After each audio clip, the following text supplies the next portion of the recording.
Hello, Carrie. Hello, everybody. Welcome back to our Talisman tutorial video. Now, I'm going to be honest. This expansion has a lot of things to cover. Even though its theme may be super simple, whew, this is going to be a bit of a mind bender. So, hopefully you'll find this very useful as we go into the Dragon expansion. Now, lore-wise, essentially, the Great Wizard of the Past, if you haven't checked out the lore video yet, had essentially manipulated the three Draconic Lords into using their flames in order to forge the Crown of Command. So they essentially are fighting for control now that the wizard's gone to be claimed as the Dragon King. But first, like I said, I'm going to try to blow this a little bit quickly through this intro because we have a lot to cover with this game. More specifically, this expansion. So we have 6 characters. First being the Dragon Hunter. We have the Conjurer. We have the Fire Wizard. The Dragon Priestess. The Minotaur, which currently has a green base because my brother is using him in our current game. And then we've got probably the biggest figure that we have in Talisman, in the Dragon Rider. Look at all that. And then we have 3 alternate endings. We have the Dragon King ending, which, if you don't remember in our videos about alternate endings, because this one doesn't have either a moon or a sun, this is just an alternate ending that you can use as a hidden or a revealed ending of your choice. We also have the Dragon Slayer's ending, which is a revealed ending based on the sun that's up here at the top. And we also have this revealed Domain of Dragons alternate ending. On top of all of that, again, like I said, I'm going to try to blow through this section pretty quickly because we still have a lot to cover. There are 3 Draconic Lords. We have Cataris. We have Barthrax. And we have Gripless. We also have in total 6 different kinds of dragon scales, totaling to 140, with there being 40 Gripless scales, 40 Barthrax scales, 40 Cataris scales. We also have 6 Dragon Strike scales. We have 8 Dragon Slumber scales, 6 Dragon Rage scales. We also have 19 Sleep tokens. We have 1 Crown token. Again, all these tokens that I'm talking about now, I'm going to get to in a second. And we also have a total of 168 Dragon cards for each of the Draconic Lords. So we have 56 Gripless cards, excuse me. Also have 56 Cataris cards.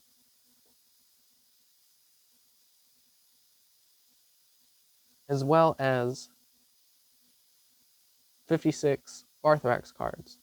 Now remember, if we're playing with portions of this expansion, the only portions that we'll use is the 6 characters that you see in front of you, and or the alternate endings.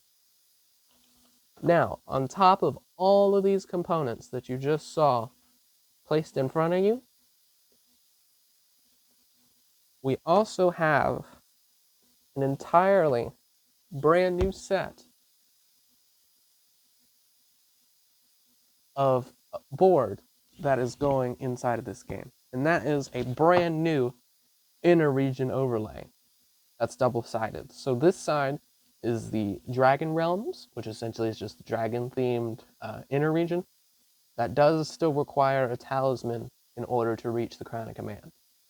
Then, on the opposite side, we have the Dragon Tower, which has a completely different set of movements, and a talisman is not required in order to enter here to reach the Crown of Command, which I'll get into a bit later on.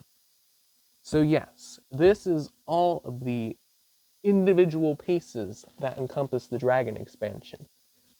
Moving on towards the actual play and setup of the Dragon expansion. So the way that this works is that the 3 Draconic Lord cards that I showed you, Varthrax, Gripless, and Cataris, they're kind of just all mixed up, and then you just pick one.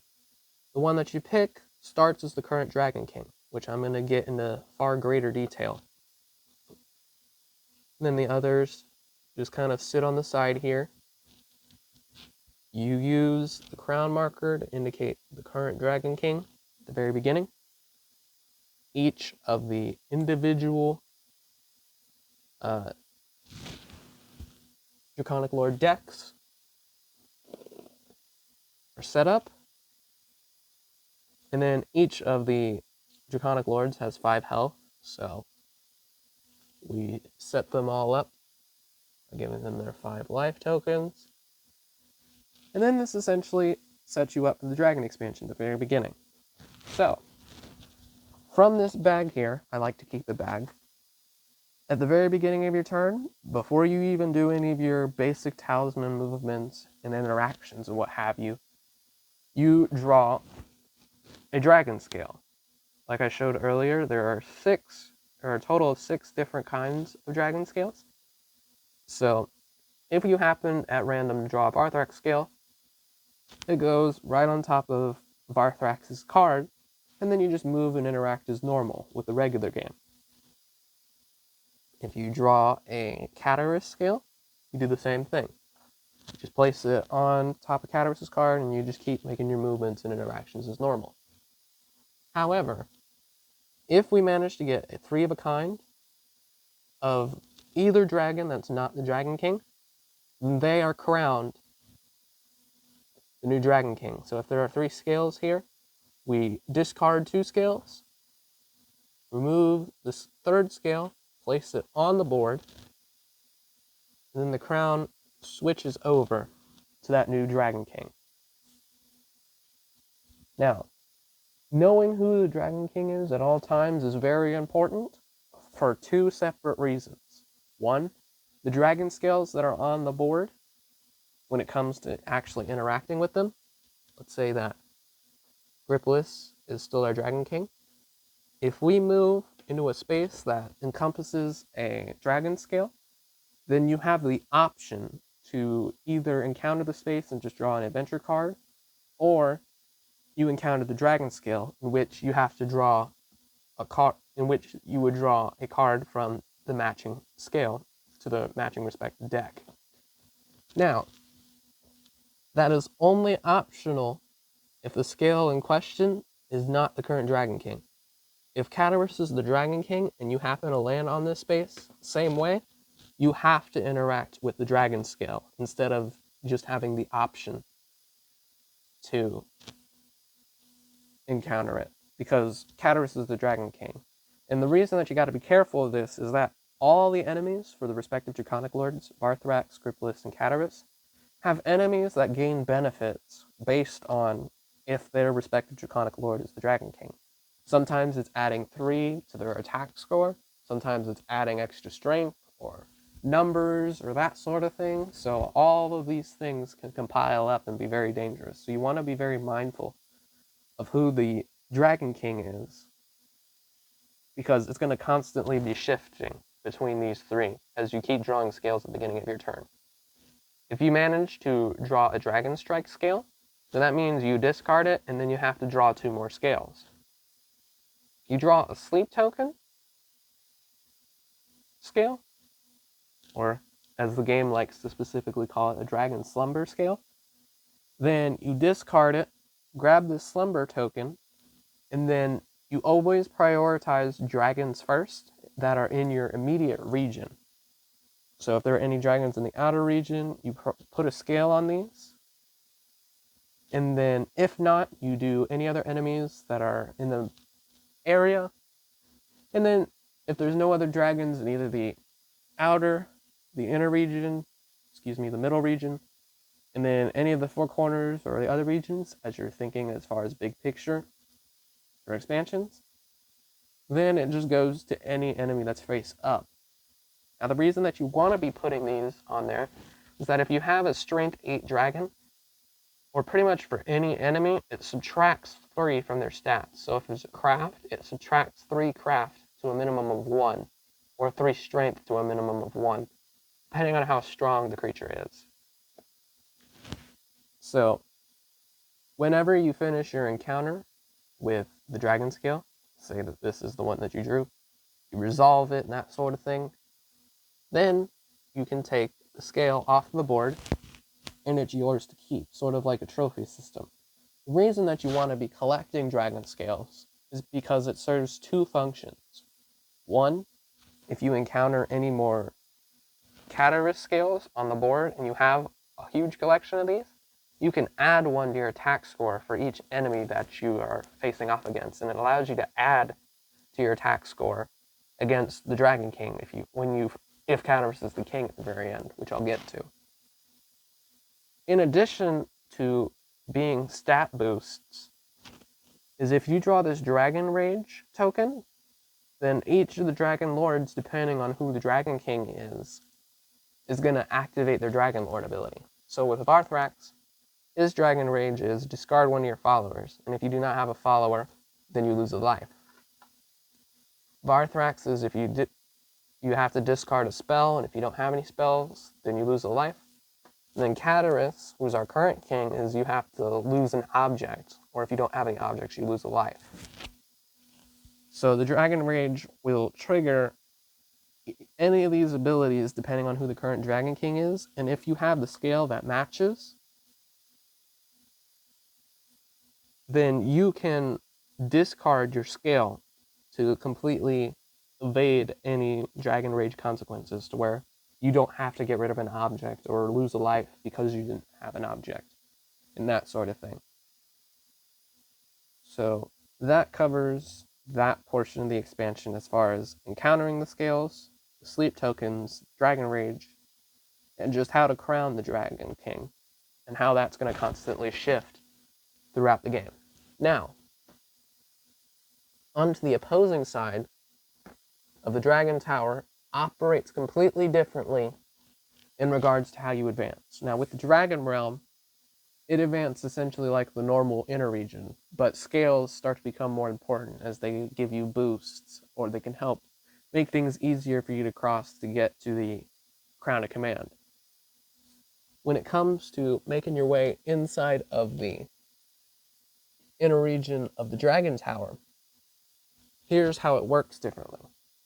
So you still move only 1 space at a time, but these draw cards that you see in here are drawing cards based on whoever the current Dragon King is.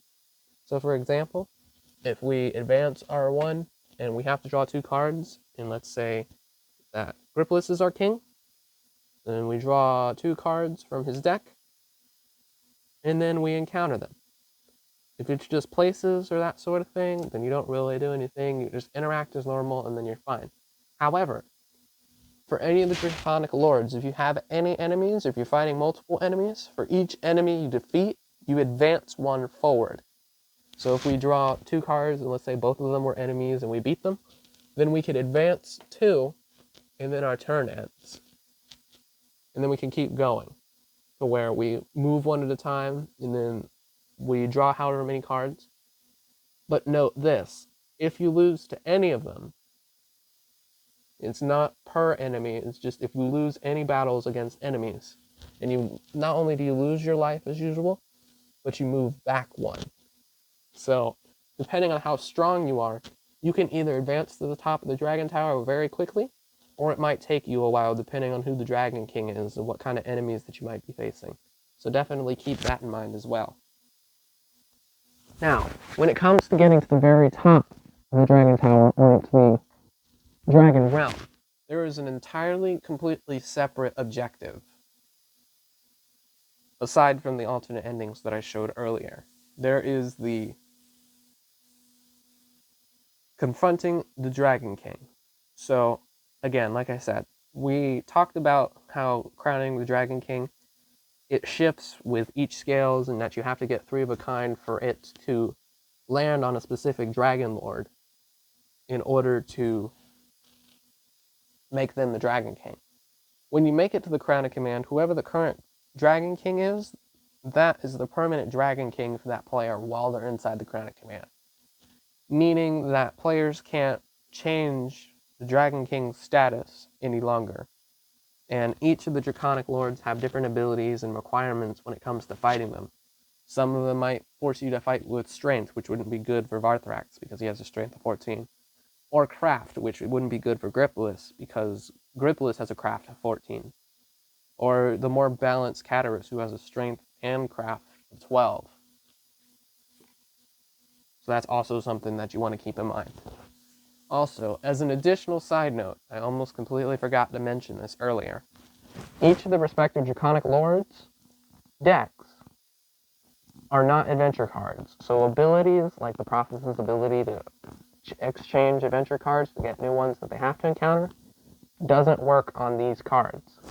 If you are playing as the Prophetess inside the Dragon expansion and you choose to go after Dragon Scales, then these are the cards that you have to face. The Orb of Knowledge can't help you, her character ability can't help you. It's much in the same regards as the Harbinger expansion, as far as that rule goes. I just want to make that very clear.